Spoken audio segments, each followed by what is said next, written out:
Olá a todos, este é o canal Revelar. Há muitas coisas que foram ocultadas do conhecimento da maioria das pessoas. Nós temos feito um trabalho aqui nesse canal de trazer ao conhecimento, de revelar a muitas pessoas um pouco dos símbolos que estão escondidos delas, escondidos, mas diante do nariz de todos. Um deles é o símbolo, o significado do Arco do Triunfo. Ao final de contas, o que isto significa? Muitas das pessoas que estão aqui viajam ao redor do mundo, conhecem este símbolo, viram ele pessoalmente, outras não viram pessoalmente, mas estudaram a respeito em alguns livros de história, ouviram em capas de revistas, enfim. Mas o que significa isso aqui, este arco, onde nós estamos vendo esse bonito pôr do sol? Bom, é exatamente disso que se trata, do sol. Alguns desses arcos, porque eles são centenas ao redor do mundo, têm o nome diretamente correlacionado com aquilo para o qual ele foi construído, que é uma adoração ao sol. Alguns compreendem ele como uma adoração ao sol, outros compreendem ele como uma forma de calendário e outras compreendem apenas como aquilo que é dito oficialmente, é um arco que representa a vitória de um povo, de um triunfo, etc. Não vou falar da história oficial porque esta não me interessa, uma vez que, na minha opinião, ela não é a verdadeira. E também não vou tratar do fato de que realmente ele é um calendário, mas que isto tem um significado menor na análise que nós queremos trazer, porque embora ele sirva sim para que você meça a passagem do Sol, da Lua e das estrelas, esse não é o motivo principal pelo qual ele foi construído. O Portão do Sol é um arco ou portão de pedra maciça megalítica localizado em Tiwanaku, uma antiga cidade misteriosa localizada na Bolívia. Os arqueólogos acreditam que esta cidade antiga foi o centro de um vasto império no primeiro milênio depois de Cristo. Vocês viram no vídeo anterior, eu vou mostrar novamente a parte final desse vídeo, que o Arco do Triunfo ele fica exatamente localizado onde o sol se põe. Então é no último local onde as pessoas veem o sol depois dele fazer a sua travessia pelos céus. Então, ao redor do mundo inteiro, esses portais foram construídos exatamente para este fim, para que as pessoas vejam o sol se pondo.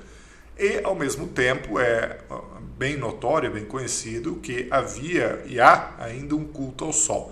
Havia antigamente entre o populacho, entre todo o povo, mas isso era dentro de um paganismo, e com o advento do cristianismo isso foi retirado do povo e ficou apenas para uma classe dominante de pessoas que o faz ainda em oculto. Agora note o seguinte, que esses arcos aqui, vocês verão isso ao longo desse vídeo, eles estão espalhados ao redor do mundo inteiro e, portanto, é sinal de que havia uma civilização que cobria a face da Terra inteira e que foi devastada ao mesmo tempo. Alguns arcos são mais antigos, outros mais recentes, mas todos eles remontam a muito tempo, muito mais, inclusive, do que se diz oficialmente. Esse aqui de Tiwanaku, na Bolívia, diz ainda, nós trazemos ainda a seguinte informação. Apesar de sabermos muito sobre as antigas civilizações da América do Sul, os pesquisadores ainda não conseguem descobrir o significado de alguns dos desenhos que estão consagrados nos monumentos da cidade antiga.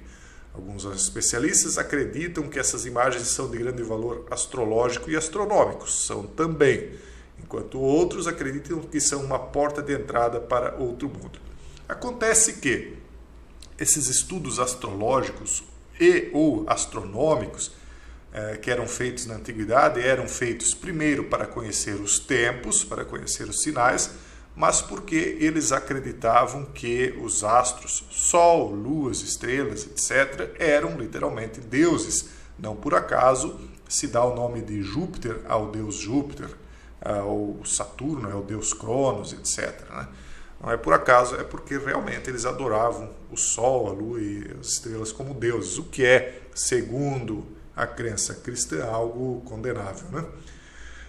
Por que Arco do Triunfo? Eles dizem que esses arcos do triunfo representam triunfos do povo, triunfos de determinada nação, etc. Mas, na verdade, está falando do triunfo do Sol, o Solis Invictus. Quer dizer, quando ele se punha, ele estava indo para o submundo, esse é o mito, quando o sol se punha, ele ia para o submundo para vencer as trevas, e depois ele renascia invicto, ou seja, ele sempre era vitorioso, ele ia para suas batalhas no submundo e voltava, submergia triunfal do outro lado. Então era um arco do triunfo do Deus Sol. Aqui nós vemos como ele era antigamente, 14 de julho de 1919. Ele foi inaugurado e reinaugurado várias vezes, né? Então esse aqui é um deles. Vamos ver mais alguns aqui. O Arco do Triunfo da Coreia do Norte. As pessoas acham que os países comunistas eles têm uma fé diferente. Bem pelo contrário. Por que vocês acham que há tantas referências ao Sol em bandeiras, em glifos e outros tipos de simbolismos lá no Oriente? Sejam em países ditos democráticos, sejam em países ditos comunistas, não interessa.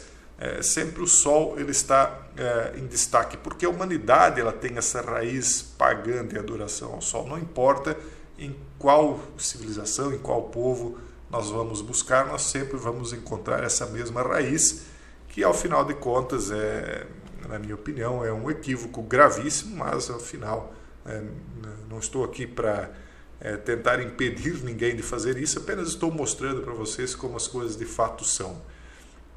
O Arco do Triunfo em Orange, na França. Esses arcos aqui, quando tem três portas dessas, é porque há a questão dos solstícios, né, de primavera, de inverno. Então há essa questão de que o sol se punha em locais diferentes dependendo da época do ano. Então cada portão desse ele mostra um local diferente, né? Então a maioria dos portais, não sei se é a maioria, isso eu também não tenho esse dado, mas eu acredito que muitos dos portais, talvez meio a meio, né, vamos colocar assim, eles têm um portal só, mas uma boa parte deles contempla as três portas, né? O Arco de Triunfo em Bucareste. E você note que esses que têm um portal apenas, eles geralmente têm o portal maior, talvez para tentar englobar os três tipos de pôr do sol num portal só, né? Às vezes um pouco mais à esquerda, às vezes mais à direita, mas contemplado aqui dentro, né? Dependendo do ângulo de visão. Então esse aqui é em Bucareste. Então, note, Coreia do Norte, na França, na Bolívia, em Bucareste, lá na Bolívia deu para ver que era bem antigo. Um portão da Índia, o Arco do Triunfo em Nova Delhi, né? Aqui nós temos até os símbolos do Sol gravados, né, em cima de um pilar, o Sol e a Lua. Arco dos Fuzileiros no Arco do Triunfo em Dublin, então, veja só. Arco do Triunfo em Innsbruck, esse aqui com 3 portas, né? As pessoas, a maioria olha e não percebe do que se trata isso aqui, sempre os 2 pilares, né? O capitel aqui, tudo certinho. As pessoas olham e não percebem. Então, aqui em Innsbruck, esse aqui em Paris, Arco do Triunfo de l'Étoile, né? Em Paris. Olha só. Aqui é com um arco só, com um portal só. A bandeira da União Europeia, veja que eles colocam as bandeiras, né? Aqui outro com os 3, a carruagem lá em cima, os deuses, né? Os deuses pagãos da antiguidade sempre. Arco do Triunfo em Barcelona, né? Então veja só os anjos. Inclusive eu quero fazer um vídeo, talvez eu faça amanhã, mas se não fizer amanhã, mais adiante eu vou fazer, sobre o John Middleton. É interessante às vezes até que vocês pesquisem, daí dispensa que eu faça o vídeo, mas sobre essa questão do gigantismo, né, nas pessoas, sobre como isso tem a ver com os mitos dos anjos e deuses caídos e etc. Mas enfim, Arco do Triunfo em Barcelona. A ascensão do Deus Sol teve significado teológico e político. Ra, que é o Deus Sol, né, foi elevado como o grande pai de um grupo de divindades cósmicas e humanas. E seu sumo sacerdote, que evidentemente era descendente real, sentou-se no trono do Egito Unido. Então os faraós, né, se colocavam como sumos sacerdotes e filhos do Deus Sol, como se eles fossem filhos dos caídos, ou seja, semideuses, como se eles fossem como é que eu posso colocar assim, uma classe genética diferente. Eles se colocavam assim na época, né? Hoje eles já fazem questão de não se colocar dessa maneira. A classe dominante não tenta se colocar geneticamente separada. Mas na época sim, Ra então era considerado o deus principal, ele era o sol e todas as outras divindades giravam no entorno dele. E aí aquele que era o representante dele, o sumo pontífice da época. O que é um sumo pontífice? É aquele que é o maior, o sumo, né? O principal, e pontífice é aquele que faz a ponte entre a terra e os céus. Então existiram vários pontífices de religiões diferentes. O pontífice da época fazia então a conexão entre as pessoas e o deus Sol. Pessoal, o vídeo de hoje seria isso. Talvez vocês possam fazer aí suas próprias pesquisas e se aprofundar nisso que eu trago aqui. Eu não posso me aprofundar muito porque são muitos os temas que eu quero trazer. E se o vídeo ficar muito longo, as pessoas acabam não assistindo. A gente traz muita coisa lá na comunidade, né?